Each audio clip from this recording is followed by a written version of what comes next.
রাত্র বলেন বৃহস্পতিবার রাত্র বড় গুরুত্বপূর্ণ রাত্র। ওই রাত্রটার জন্য যারা কবরবাসী আছেন তারা ওদের কান্না করে ওই রাত্র আসার জন্য। ওই রাত্র যখন চলে যায় তখন তারা কান্না করে ওই রাত্র চলে গেছে।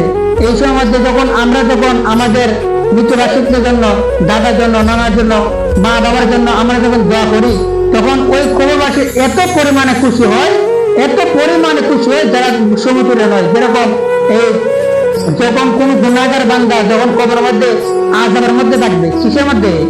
আযাবের মধ্যে থাকবে, তখন ওই বান্দা আমাদের কাছে আসে, প্রতি বৃহস্পতিবার রাত্র আসে আমাদের প্রতিবেশীর কাছে, অনেকে নাতির কাছে, ছেলে কাছে, বাবার কাছে আসে, আয়সা দেখে যে তারা আমাদের জন্য তারা দোয়া করে। কি করে?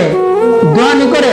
যখন কোন বান্দা দোয়া করে না দোয়া করে, নমস্কার না পড়ে, দুরূদ শরীফ না পড়ে ঘুমিয়ে যায়, ওই বান্দাটা ফজর পর্যন্ত অপেক্ষা করে ওই তাদের নাতির জন্য, ছেলের জন্য অপেক্ষা করে যে আমার জন্য একটু দোয়া করে।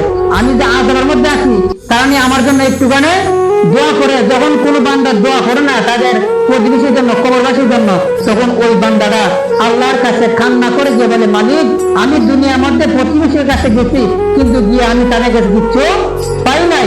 কিন্তু যারা প্রতিবেশীর জন্য দোয়া করে, কবরবাসীর জন্য দোয়া করে, তখন তারা খুশি মনে, আনন্দের সহিত তারা এইরকম ভাবে নেকটা হাতের মধ্যে নিয়ে, যে আমরা যখন দোয়া করি, নামাজ পড়ে, কালাম পড়ে, অথবা আমরা দুরূদ শরীফে দোয়া করি যে আল্লাহ আমাদের মা বাবা যারা কবরের মধ্যে আসে, আল্লাহ এই দুরূদ শরীফ উসিলায় আমার উসিলা দিই, যে দুরূদ শরীফ উসিলায় আল্লাহ আমাদের মা বাবার জিন্দেগির গুনাহগুলো আপনি মাফ করেন।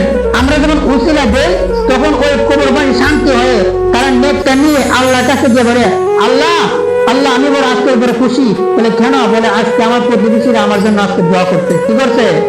আজকে আমার জন্য দোয়া করছে। আল্লাহ যদি কোনো আযাবের মধ্যে দিয়া থাকে, ওই দোয়ার কারণে আল্লাহ তাআলা কি করেন? ওই ব্যক্তিকে জান্নাত দান করেন।